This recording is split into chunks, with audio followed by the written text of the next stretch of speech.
സ്വർണ്ണവില ഭയങ്കരമായ രീതിയിൽ കുതിച്ചു വരുന്നുണ്ട്. പവന് 82,920.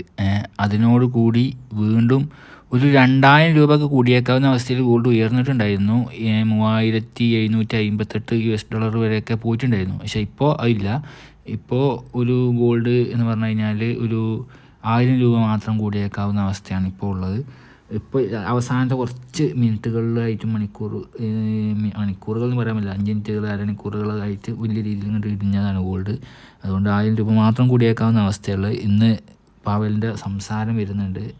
കാരണം മോണിറ്ററി പോളിസിയിലൊക്കെ ഉള്ള എന്താണ് ഡിസിഷൻ, ഫെഡറലിൻ്റെ മോണിറ്ററി പോളിസി പാത്ത് എങ്ങനെയായിരിക്കും എന്നുള്ളതിനെ ചില ഒരു സൂചനകളും മറ്റുള്ളതൊക്കെ ഇതിൽ നിന്ന് കിട്ടിയേക്കും.